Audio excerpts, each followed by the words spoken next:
안녕하십니까. 이어서 경남 뉴스입니다.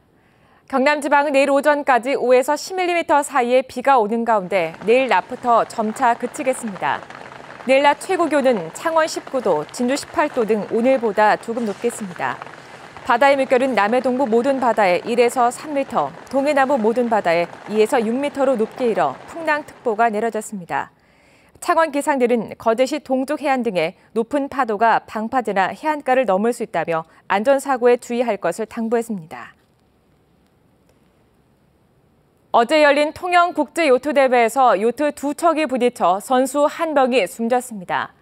해당 대회는 지난해에도 어선과 요트가 충돌해 선수가 숨지는 등 2년 연속 인명사고가 잇따랐습니다. 차주아 기자의 보도입니다.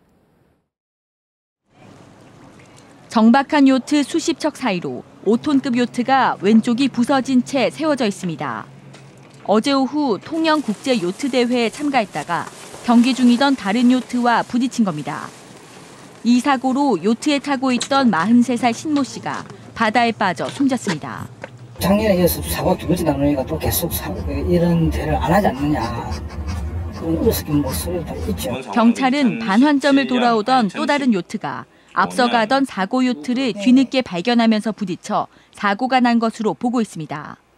뒤따르던 러시아 요트 선수가 바다에 빠진 신 씨를 구조했지만 결국 숨졌습니다. 상대 요트를 잡고 있다가 배 사이가 벌어짐으로 인해서 바다에 빠진 거로. 레저 활동을 하는 그런 선수들. 숨진 신 씨는 사고 당시 구명조끼를 입지 않았습니다.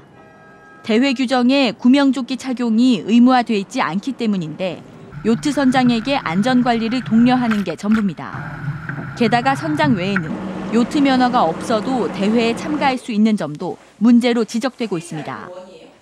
무조건 안 입어보면 출전을 못한다든지 이런 업무사항은 제가 아는 까지는 아직은 규정집에는 자율적으로 많이 되어 있고 저희들은 강조를 2번이나 했습니다.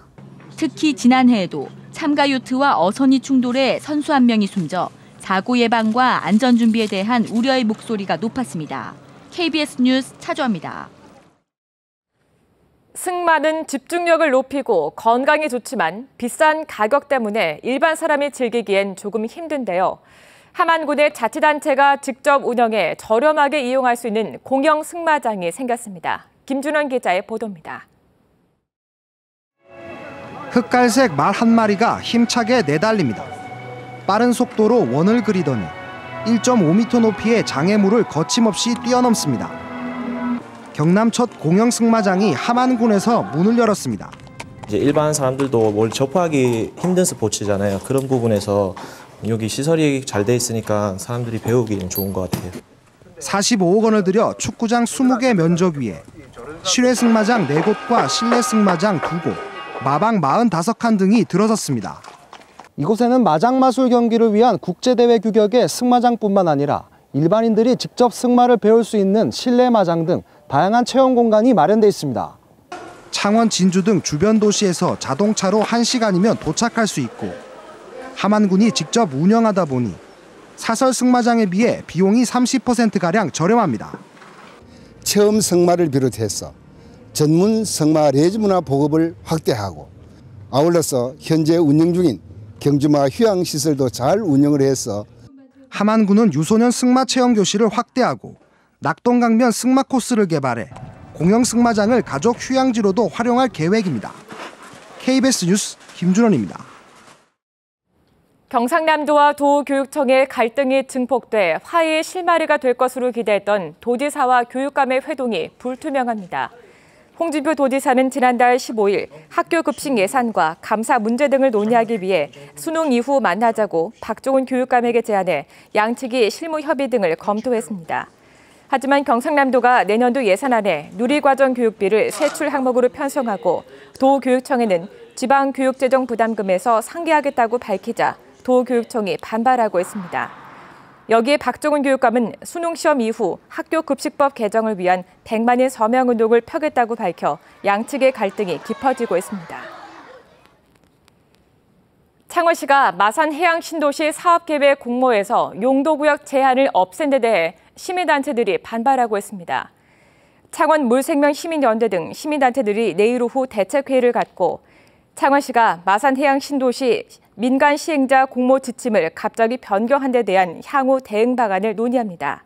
시민단체들은 그동안 창원시가 마산해양신도시에서 구도심 재개발이나 기존 상권에 영향을 주는 대규모 아파트 단지와 상업시설은 배제하겠다고 시민들에게 약속해왔다며 반발하고 있습니다. 경상남도가 13개의 기금 유지가 필요하다는 자체 보고서에도 기금 폐지를 결정한 지적에 대해 이는 심의 결과에 따른 결정이었다며 반박하고 있습니다. 경상남도가 지난 6월 말 경남도 통합관리기금 심의위원회에서 기금을 폐지하거나 통폐합해 필요한 재원은 일반 회계로 지원하는 게 타당하다고 심의 의결했고 잇따라 기금 폐지를 결정했다고 밝혔습니다. 내부 직원이 5년 동안 공금 26억 원을 횡령한 함양 농협 사건과 관련해 경찰의 수사 결과가 주목됩니다. 지역 금융계에서는 장기간에 걸쳐 진행된 농협 횡령 사건이기 때문에 내부 공모자가 있었는지와 그동안 자체감사에서 이를 적발하지 못한 이유, 또 횡령 금액을 결손 처리하면서 이를 묵인한 이유 등을 경찰 수사에서 밝혀낼지 주목하고 있습니다. 함양농협에서는 지난 2002년부터 물품 구매 담당으로 일하던 직원이 가짜 거래를 하고 대금을 받는 방법으로 26억 원을 횡령한 사실이 최근 드러났습니다. 지금까지 경남 뉴스였습니다.